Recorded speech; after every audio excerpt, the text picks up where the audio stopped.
Bismillahirrahmanirrahim. Alhamdulillahi Rabbil Alamin.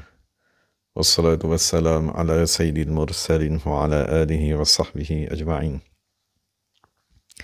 Rabbi shrah lana sudurana wa yassir lana umurana.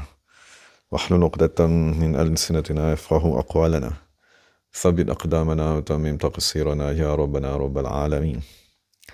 La hawla wa la quwwata illa billahil aliyyil azim. La hawla wa la quwwata illa billah. La hawla wa la quwwata illa billahil aliyyil azim. Amma ba'd. Allahumma salli wa sallim wa barik ala sayyidina Muhammadin wa ala ali sayyidina Muhammad.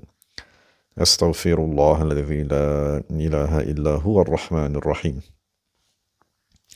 Al-hayyul qayyum alladhi la yamutu wa atubu ilaihi. Allahumma ighfir lana.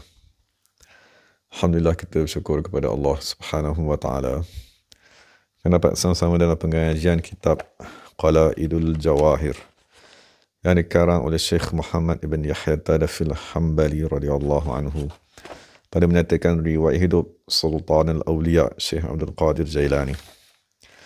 Jadi kita sampai pada surat 41 dari Syekh Shihabuddin Umar Suhrawardi dalam kitabnya Awariful Ma'arif.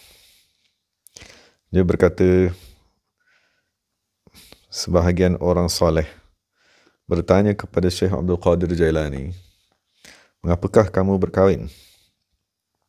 Syekh menjawab, aku tidak berkahwin melainkan setelah Rasulullah sallallahu alaihi wasallam memberi arahan kepadaku agar berkahwin. Dan diriwayatkan juga daripada Syekh Abdul Qadir Jailani, dia berkata, aku ingin berkahwin dalam satu tempoh masa yang lama, tetapi aku tidak berani kerana dia takut terganggu waktuku untuk beribadat. Tetapi tak kala aku bersabar sehingga telah sampai masanya, maka Allah Subhanahu wa taala mengutuskan kepadaku 4 isteri. Tidak ada seorang pun daripada isteri-isteri tersebut melainkan mereka berkhidmat membiayai urusan dakwahku dengan semata-mata kerelaan dan kehendak mereka sendiri.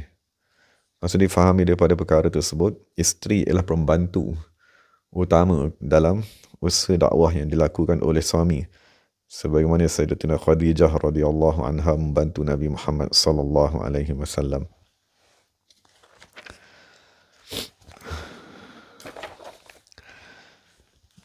Dan Syekh Abdul Baqa Al-Ukbari berkata, ini satu kisah yang lain.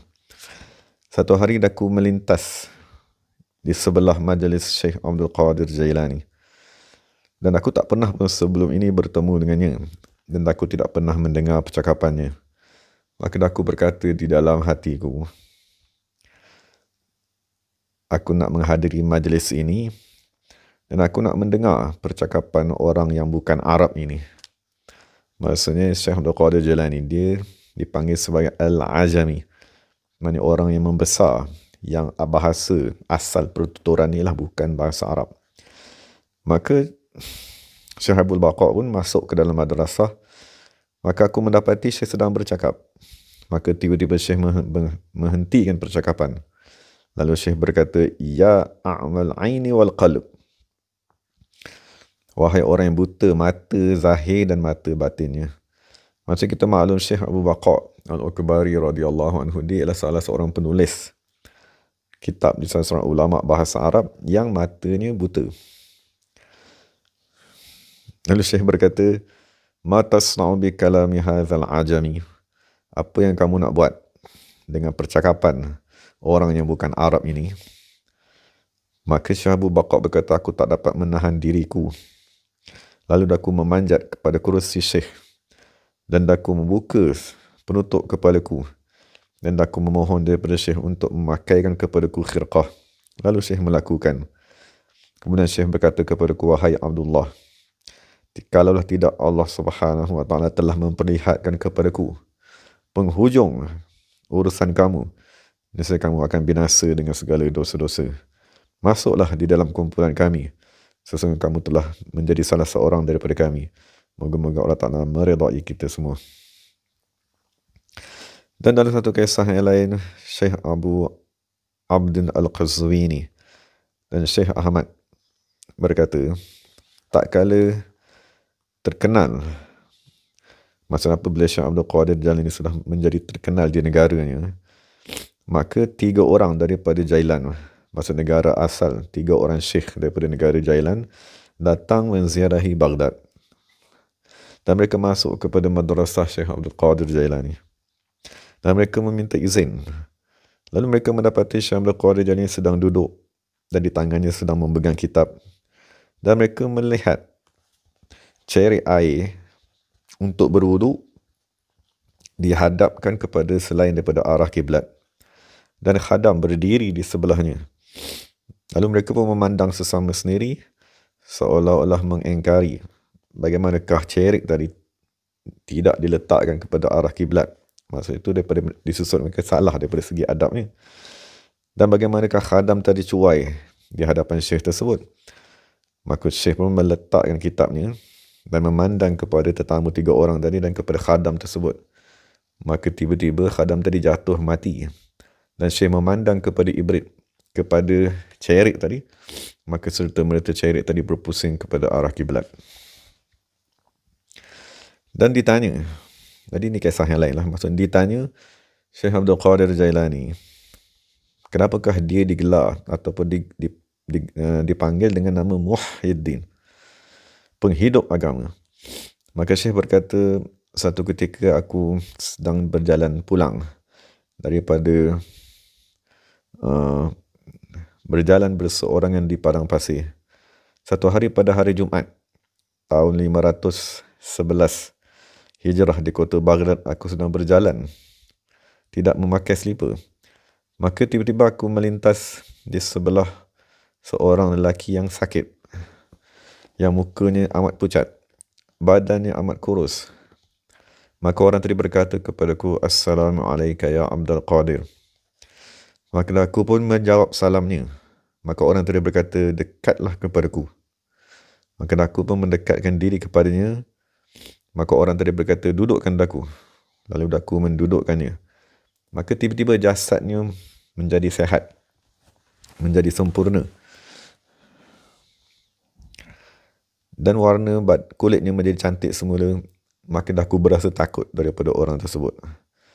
Maka dia berkata, adakah kamu mengenaliku? Maka daku berkata, tidak. Maka dia berkata, aku ialah agama. Dan sesungguhnya daku telah mati. Dan aku telah binasa. Lalu Allah SWT menghidupkan daku denganmu setelah kematianku.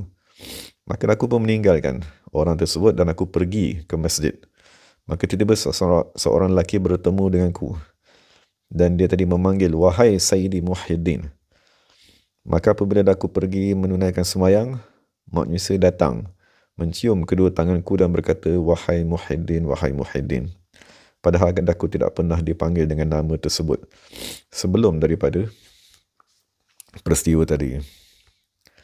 Jadi itulah sebab mengapa dia tadi digelar sebagai Muhyiddin. Jadi Muhyiddin di kalangan Arab ialah gelaran, laqab. Dia tidak dihukumkan sebagai nama kepada seseorang. Dan Syekh radhiyallahu anhu berkata, Syekh Abdul Qadir berkata, satu ketika dalam tidur, aku melihat diriku berada di bilik Sayyidatina Aisyah radhiyallahu anha dan aku sedang menyusu daripada buah dadanya di sebelah kanan. Kemudian dia mengeluarkan buah dadanya yang sebelah kiri dan aku menyusu daripadanya. Maka kemudian masuk Rasulullah sallallahu alaihi wasallam dan Rasulullah berkata, wahai Aisyah, ini ialah anak kita yang sebenar-benarnya. Dan dalam kisah yang lain, Syekh Muhammad Al-Juni berkata, daku masuk menziarahi Syekh Abdul Qadir Jailani pada satu hari. Dan daku dalam keadaan kefakirannya amat sangat. Ahli keluarga ku tidak makan dalam beberapa hari. Maka daku memberi salam kepada Syekh. Dan Syekh menjawab salamku dan berkata, wahai Al-Juni, kelaparan ialah salah satu perbendaharaan Allah yang Allah Ta'ala tidak berikan melainkan kepada siapa yang dia cintai. Apabila seseorang hamba tadi tidak makan dalam masa 3 hari, dan Allah Subhanahu Wa Taala akan berkata, wahai hambaku, kamu telah bersabar semata-mata kerana ku, maka demi keagungan dan kemuliaanku, aku akan beri makan kepada kamu satu suapan dengan satu suapan, dan minuman dengan satu minuman. Maka aku hampir untuk menjerit. Maka Syekh berkata, diam. Maka Syekh berkata lagi, apabila seseorang hamba diuji dengan sesuatu bala, lalu dia menyembunyikan ujian tersebut, maka dia akan mendapat dua ganjaran. Apabila dia bercakap dengan sesuatu ujian tadi, dia hanya akan mendapat satu ganjaran sahaja. Maka Syekh berkata, mari sini dekat kepadaku. Maka apabila aku berdatang dekat kepada Syekh, dia memberikan kepadaku sedikit harta ataupun duit. Maka aku ingin bercakap, tetapi Syekh berkata, wahai Juni, menyembunyikan sesuatu rahsia tadi lebih sempurna dan lebih aula. Syekh Abu Omar Osman dan Osman berkata, aku melihat di dalam tidur seolah-olah sungai Isa, ini salah satu cabang daripada sungai Furat. Sungai tersebut bertukar menjadi darah, menjadi nanah, dan ikannya bertukar menjadi ular dan menjadi binatang-binatang, menjadi serangga yang amat besar, dan aku pun lari daripadanya kerana takut ditangkap oleh binatang-binatang tersebut. Sehinggalah aku datang kepada sehinggalah aku sampai kepada rumahku, maka seseorang memberikan kepadaku daripada dalam rumah tersebut satu kipas. Maka dia berkata, peganglah kipas tersebut kuat-kuat. Aku berkata, kipas ni tak boleh nak menyelamatkan aku, nak mengangkat aku.